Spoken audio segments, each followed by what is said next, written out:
Bonjour tout le monde, bienvenue à cet épisode de Au pas de tir, le premier épisode de l'année 2024.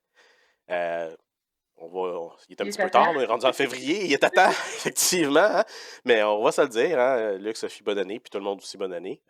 On espère que vous respectez encore vos promesses d'aller au gym, mais c'est peut-être pas le cas. Euh, C'est pas assez. Fait que, non, mais écoutez, on va se le dire, il n'y a pas eu grand-chose qui s'est passé depuis la nouvelle année, mais dernièrement, il y a quelques petits mouvements, puis on s'est dit que ça vaudrait la peine de faire un podcast pour en parler. Et puis, il y a des grosses choses qui se brassent là, pour le mois de mars. Fait que ça, on va en parler la semaine prochaine. Donc, à ne pas manquer ça aussi. On va avoir un invité si tout va bien la semaine prochaine. J'espère que je ne mens pas présentement, mais si tout va bien, on va avoir un invité spécial pour parler de ce qui se passe en mars. Ça va être à ne pas manquer le podcast et les événements de quels on va parler durant ce podcast-là. Mais pour aujourd'hui, si vous permettez, on va parler de quelque chose d'intéressant qui s'est développé récemment, donc dans les dernières semaines, concernant euh, l'appel de la CCFR concernant la décision qu'il y a eu en octobre sur le décret de mai 2020. Donc, juste pour vous remettre en contexte, les gens qui n'ont peut-être pas suivi tout l'historique de tout ça, en mai 2020, évidemment, les libéraux ont sorti pour dire qu'ils allaient bannir plusieurs armes à feu, notamment les gros méchants R-15, et il y a eu plusieurs, dans le fond, autres armes qui ont été ajoutées à ce décret-là. Ils en ont rajouté par la suite aussi.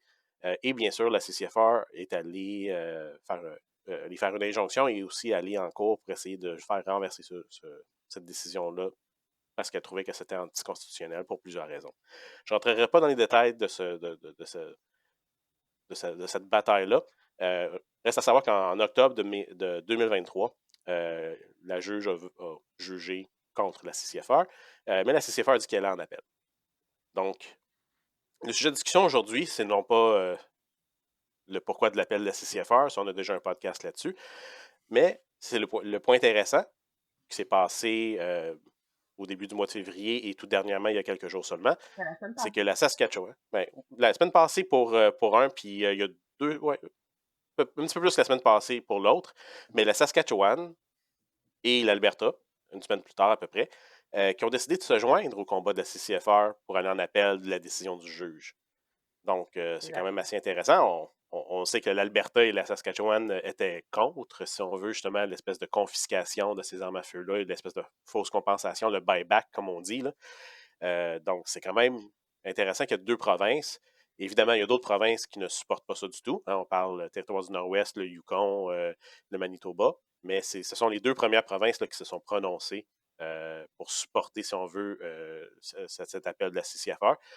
Encore une fois, pas juste sur le côté arme à feu, mais sur tout le côté constitutionnel de la chose, euh, qui pourrait amener justement le gouvernement à aller chercher d'autres choses, parce que c'est au niveau de la propriété. Ils n'ont pas fait ça sur les armes à feu, c'est vraiment sur une question de propriété. Est-ce qu'on a le droit de procéder des choses au Canada? Et évidemment, le côté culturel avec les armes à feu. Est-ce que c'est, dans le fond, d'effacer une culture? Donc, sur C'est tout ça, beaucoup aussi en, c'est beaucoup aussi en lien avec, tu sais, les Premières Nations, ces choses-là.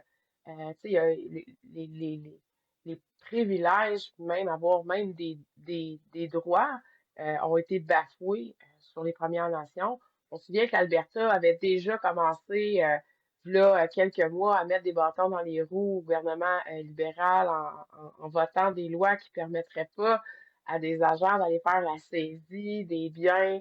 euh, c'est des armes à feu. Pas tout le monde sait que ça prend un permis pour posséder une arme à feu, pour transporter une arme à feu, même manipuler. Donc, à ce moment-là, si une personne, un agent X, venait à chercher les armes à feu, ben, il devrait avoir les permis requis, et ainsi de suite. Donc, ils ont instauré des lois provinciales qui viennent mettre des bâtons dans les roues du gouvernement libéral actuel pour euh, éviter la saisie des biens de leurs citoyens parce qu'ils trouvent ça, eux autres aussi, inconstitutionnel. Même principe là, pour euh, le fait qu'ils embarquent dans l'appel là, au CCFR avec la Saskatchewan. Moi, je pense que c'est une question de temps aussi avant qu'on voit un certain mouvement là, de pression populaire se faire sur les conseillers, sur certaines aussi peut-être provinces qui vont peut-être se rallier aussi éventuellement euh, avec la Saskatchewan. Ne pensons pas que le Québec fera partie merci. Luc qui rit. Je Donc, mettrais je pas un vous petit 5 piastres dis, là-dessus, non. écoute, je gagerais rien là-dessus, là, même pas une petite licorne rose, là, parce que, oubliez ça, le Québec ne suivra pas. Pourquoi? Bah, parce qu'on a police se souvient ici au Québec, hein, on choisit pas notre famille, qu'est-ce que vous voulez que je vous dise? Fait que c'est ça. Mhm. Fait que, mais c'est en soi une bonne nouvelle de savoir qu'on a l'appui d'une province. C'est quand En même, fait, ben, de pas deux d'une, maintenant. deux Deux maintenant. provinces maintenant. Puis en plus, je rajoute que j'ai pas mentionné, l'Ontario a effectivement dit que dans le fond, il n'allait pas utiliser les ressources provinciales pour faire la confiscation des armes à feu ou pour faire le buyback. Donc, si le gouvernement. Dans le fond, je ne sais pas si c'est la première province à le faire, mais si c'est pas la première, du moins je ne crois pas, parce que comme disait tantôt, l'Alberta puis les autres provinces dans l'Ouest avaient déjà mentionné qu'ils allaient mettre des bâtons dans les roues au niveau des libéraux pour faire ça. Mais je pense il y avait eu plusieurs plans mis en avance pour dire, par exemple, si ça pourrait être envoyé par Canada Post. Là, on s'entend, là, ouais, on va envoyer 50 Parce 000 que Canada AR-15 a par Canada refusé. Post. Ah, écoute, c'est sûr, là, n'importe qui peut aller.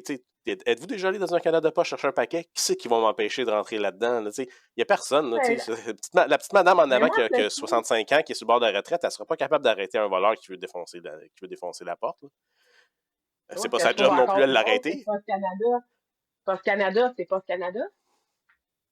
Ça appartient Ouais. pas au gouvernement.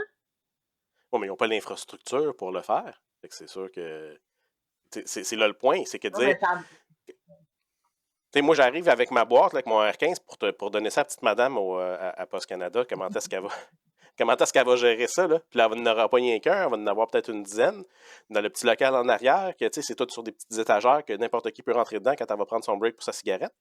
C'est là que je veux en venir. L'infrastructure pour Post Canada n'est pas là. Je pense que la GRC a dit qu'ils ne voulaient pas toucher à ça. Les polices provinciales. Euh, il y a plein. Dans le fond, ça, c'est le côté confiscation de la chose, mais là, on parle vraiment de l'appel. Hein, fait que je veux essayer de ramener ça, là, mais Ouais, ouais. c'est juste dire qu'à date, tout ce que les libéraux ont essayé de mettre en place pour essayer de faire ce rachat-là ne fonctionne pas bien. Il y a eu extension après extension, comme on l'a dit souvent. Mais de On est toute rendu, je façon, pense, en c'est octobre une, 2025 là, pour l'amnistie. oui, c'est une Donc, boîte de Pandore que personne veut ouvrir, là. Tu le sais que quand tu vas ouvrir ça, ça va t'exploser en pleine face, puis que tu n'auras aucun résultat de toute façon. Ils le Time savent. arrive. Ouais, bon, ça c'est le fun, là. Hey, pourquoi qu'on se part pas une business, là? On va s'occuper de ça, là. On va biller le gouvernement à 250 millions, puis on fera rien, hein. Luc, écoute, moi, je le partage devant tout le monde ici. Puis s'il y a quelqu'un qui veut voler mon idée, tu sais quoi, si vous avez les ressources pour le faire, je vous donne le thumbs up. Parce que de toute façon, je n'étais pas pour faire une pièce avec ça. Euh, Partez votre compagnie pour racheter les armes, billez le gouvernement le gros prix. Puis quand ils vont avoir racheté toutes les guns, puis que vous allez avoir racheté les guns aux gens, ben faites une donation d'un gun à la personne à qui vous avez confisqué un gun avec l'argent du gouvernement. Fait que non seulement le gouvernement va payer pour votre R15, mais en plus, vous allez avoir un gun gratuit avec l'argent du gouvernement. Fait que ça va faire comme l'équivalent de 2 guns au final. Je dis ça de même, petite idée, à prendre ou à laisser. S'il y a quelqu'un qui ça il tente de le Fuck your faire, c'est peut-être une. government and get a gun free. C'est ça, exactement. Fait que, tu sais, si jamais on regardait le buyback au Canada, là, ça serait peut-être un peu la même chose. Là. En tout cas. Mais comme une boîte de Mais, céréales, là. ouais. Mm. Mais effectivement, Luc, tu as raison, c'est une boîte de Pandore. Il n'y a personne qui veut toucher à ça avec un bâton de près ou de loin.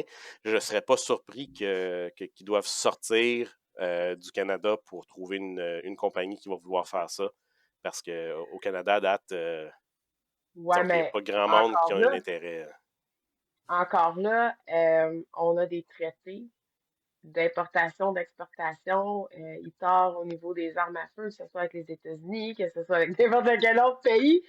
Fait que, tu sais, écoute, à part demander à l'Ukraine peut-être de racheter nos armes, je vois pas, je vois vraiment pas comment qu'on va pouvoir s'en sortir sérieusement. Puis, gang, tu sais, pas qu'on prend pas ça au sérieux, là. On est trois personnes ici qui, tu sais, qui planchent là-dessus vraiment quotidiennement.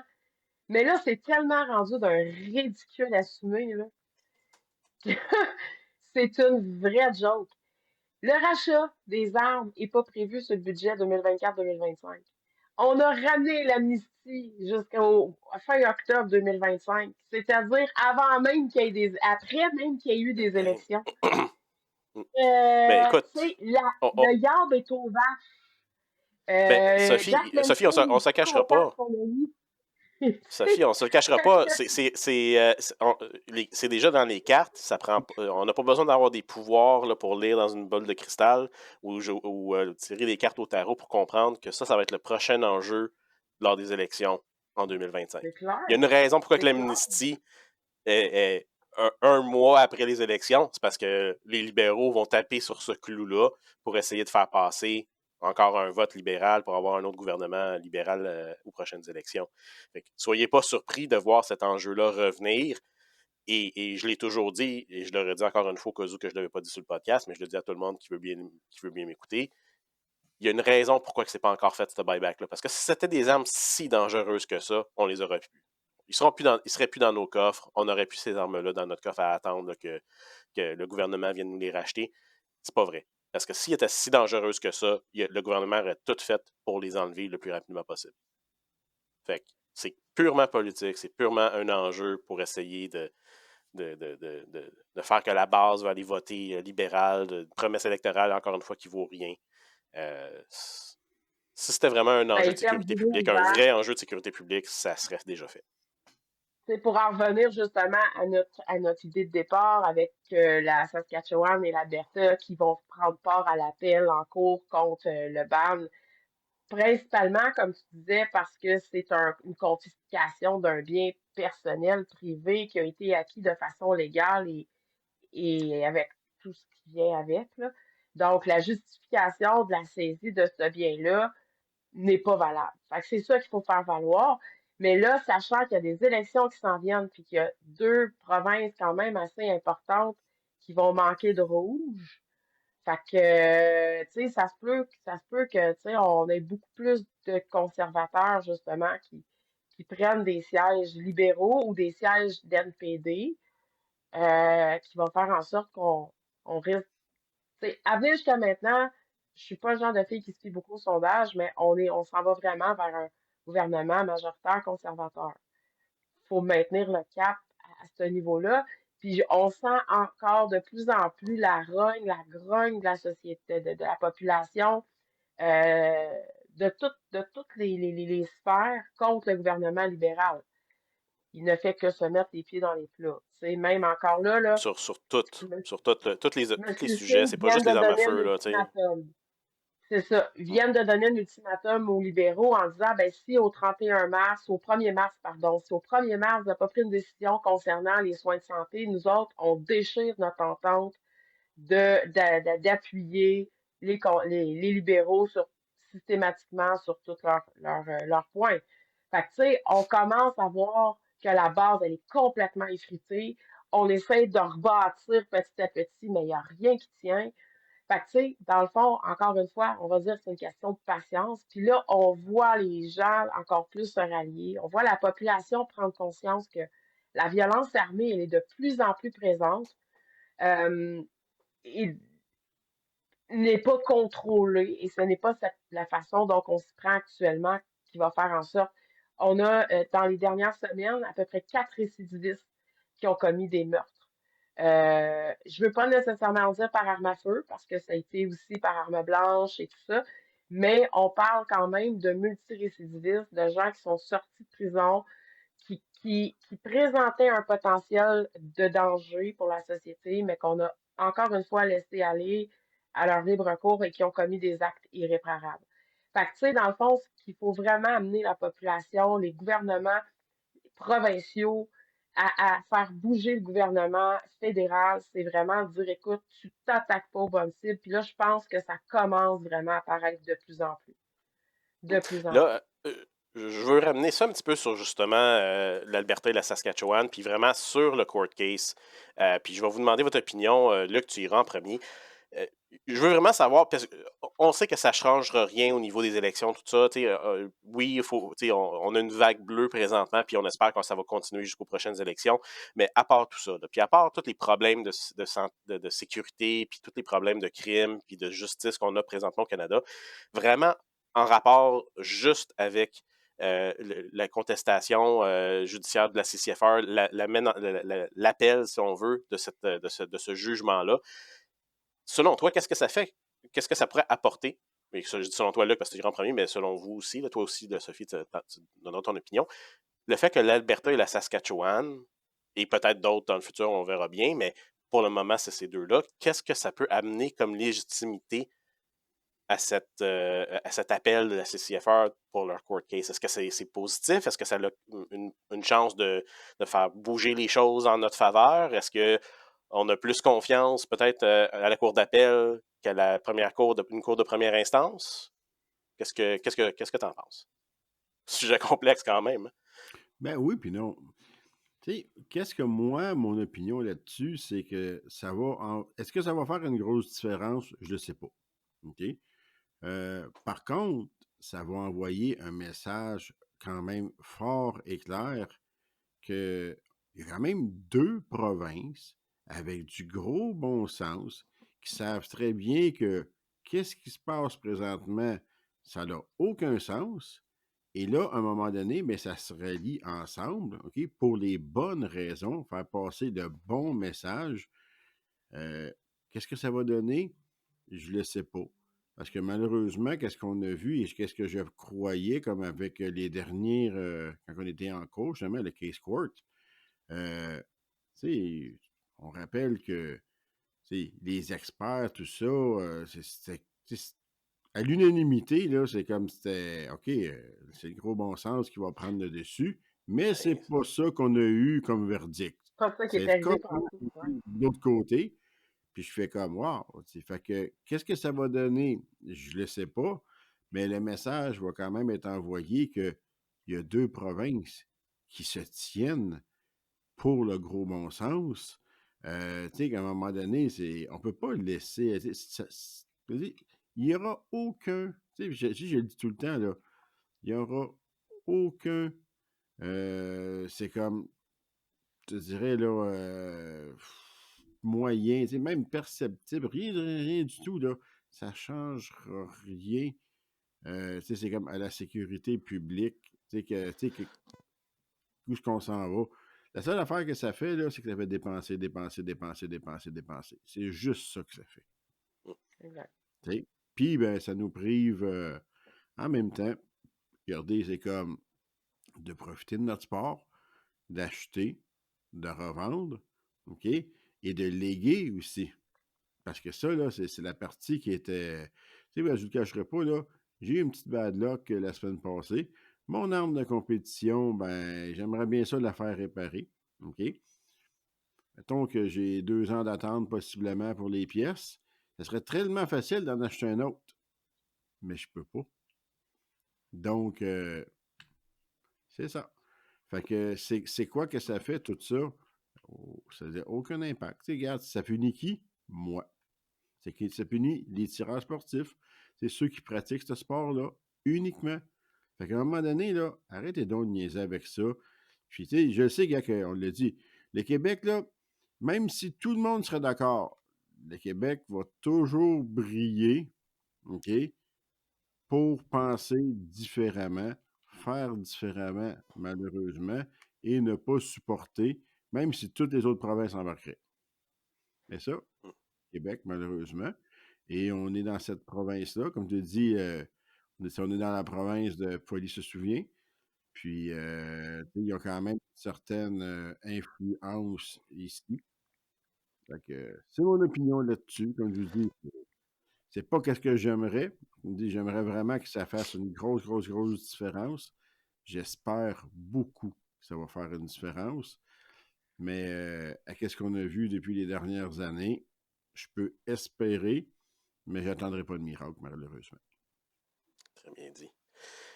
Sophie, un petit 5 minutes rapide sur ton opinion là-dessus? Ben oui, rapidement. Moi, je pense que c'est sûr que ça n'aura probablement pas l'incidence qu'on aimerait que ça ait. Tu sais, on aimerait ça que ça fasse l'effet d'une bombe, puis que, tu sais. Par contre, on a un regroupement de tireurs sportifs, de collectionneurs, d'industries, d'entrepreneurs, des organisations, des coalitions comme la CCFR, la NFA, la C3, Triple S, ou peu importe, là, il y en a plein. CS Mais Triple encore A. là, c'est pas des. Ouais, c'est ça. Triple A, Triple S, là, je suis toute mélangée avec mes acronymes, là. Euh, Pas de Prenez stress. 26 lettres de l'alphabet, lancez-les dans les airs, faites les acronymes que vous voulez. Tous ceux qui encouragent, tous ceux qui sont dans le domaine des armes à feu, mais ça reste qu'ils venaient se porter à la défense d'une communauté. En majorité, ils venaient parler pour la communauté des tireurs sportifs, des chasseurs, des collectionneurs, et ainsi de suite. Ils venaient militer sur notre sport, ils venaient parler des impacts que ça aurait sur leur entreprise. Là, on parle de quand même des gouvernements provinciaux. On ne parle pas d'un maire d'une municipalité X, on parle quand même de gens qui ont une certaine notoriété politique dans le sens que ils gèrent les provinces. Et si un gouvernement provincial est prêt à se mouiller à ce point, c'est qu'il croit en cette mission-là. Puis, tu sais, on disait que tantôt, tu sais, Luc disait, le Québec est à part. Oui, le Québec est à part. Le Québec a décidé de ne pas se mouiller avec les fédéraux, tout simplement parce qu'ils veulent essayer et toujours de prouver notre indépendance, puis qu'on est vraiment, comme tu disais, à part. Fait que c'est pour ça qu'ils ont mis sur pied des escouades et qu'ils les gèrent un peu de façon égoïste. Alors que si on ouvrait vraiment les vannes de façon pan-canadienne, et qu'on mettait la main à la pâte sur la criminalité, la contrebande et tout ça, comme ce que les gouvernements de la Saskatchewan et de l'Alberta veulent. En fait, ce qu'ils veulent, c'est pousser le gouvernement à dire là, ça va faire, arrête d'investir de l'argent dans un coup d'épée dans l'eau, parce qu'on sait très bien que ça n'aura aucun impact sur la sécurité du public, mais on va investir les fonds sur nos frontières, sur nos voies maritimes, sur partout où est-ce que les armes de contrebande qui viennent majoritairement des États-Unis vont entrer. Fait qu'on va commencer par se concentrer là-dessus, on se commence à centrer ces criminels, En fait, c'est ce que veulent aussi les gouvernements et c'est ce que devraient vouloir tous les gouvernements provinciaux. Parce que la logique, ça serait ça. Ça serait, premièrement, on va s'attaquer, puis ça, je l'ai toujours dit, attaquez-vous au vrai nœud du problème. Montrez-moi que vous avez tout fait pour que ça s'arrête, puis prouvez-moi que je suis un problème en ayant des armes à feu, moi, en tant que civil. Je vais aller les mener moi-même. OK? J'aurais même pas besoin de venir les chercher, là. Allez vous les porter. Mais pourquoi je suis prête à aller vous les porter? Parce que jamais je vais vous les porter. Vous ne serez jamais capable de prouver que je suis un danger pour la société. Puis vous ne mettez pas les efforts au bon endroit. Fait que moi, je pense que d'avoir deux entités provinciales très fortes dans une cour d'appel, où est-ce qu'on va remettre en remettre en doute certaines plaidoiries, certaines décisions d'un juge qui, selon moi, a erré dans son impartialité. Moi, je pense que ça pourrait avoir plus de positifs qu'on pense. Puis, tu sais, Sophie, ma tante Sophie, vous le savez, elle voit tout le temps avec ses lunettes roses, hein, elle voit tout le temps le beau et le bon. Mais, tu sais, sans vouloir être beaucoup trop optimiste, j'ai pas dit on gagne la guerre, là, c'est pas ça que j'ai dit. Mais d'après moi, on va être capable d'aller rechercher quelques petits territoires qu'on va avoir peut-être perdus précédemment. Mhm. J'ai-tu fait 5 minutes? Parfait. Hey, même pas. À peu près. À peu près. Un petit peu moins. Cool. Ben écoute, je vais y aller en dernier. Je pense que le point important qu'il faut se rappeler ici, c'est que c'est quand même une cour d'appel. Donc, la cour d'appel, normalement, va regarder la décision du juge et il va réévaluer, parce que tu l'as mentionné, Sophie, est-ce qu'il y avait un manque d'impartialité? Mais il y a aussi une question d'interprétation de la loi. Et la raison, d'après ce que j'ai pu comprendre, que l'Alberta et la Saskatchewan se sont intéressés à cet appel, c'est que c'est une question constitutionnelle.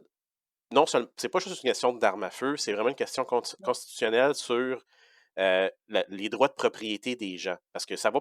Et c'est sur ça que la Cour c'est sur ça que c'est sur ce sujet-là que la Cour a jugé. Excuse-moi, je vais le sortir, là, il y avait trop de S dans ma phrase.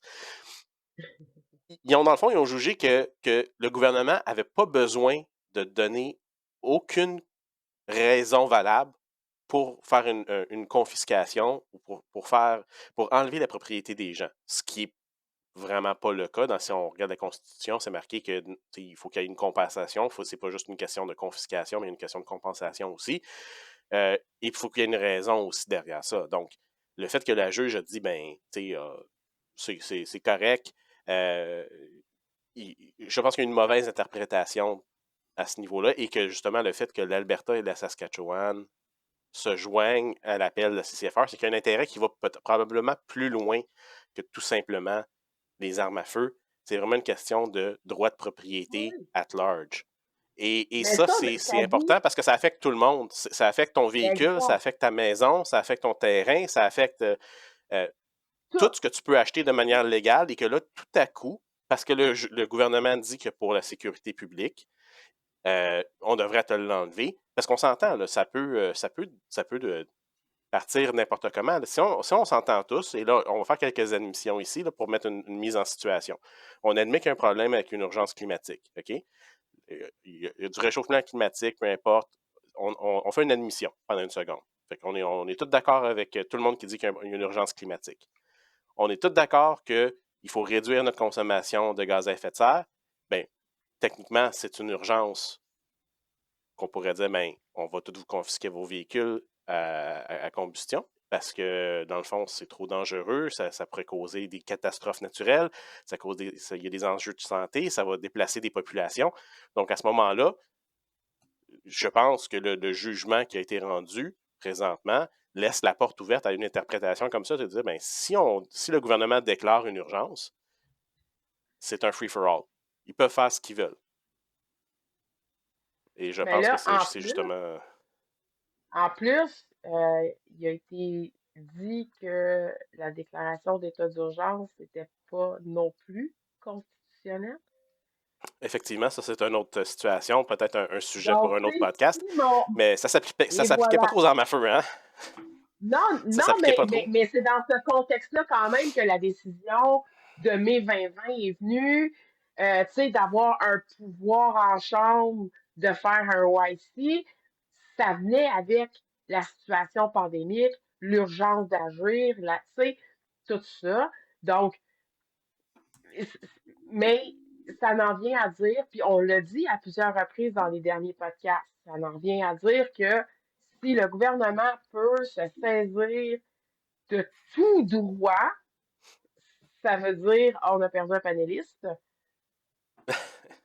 Il y a peut-être un Oh, petit animal qui ouais. fait quelque chose qui n'est pas supposé. Petit problème de chargeur laptop. Oups, Ah, pas de stress. d'accord, problème technique.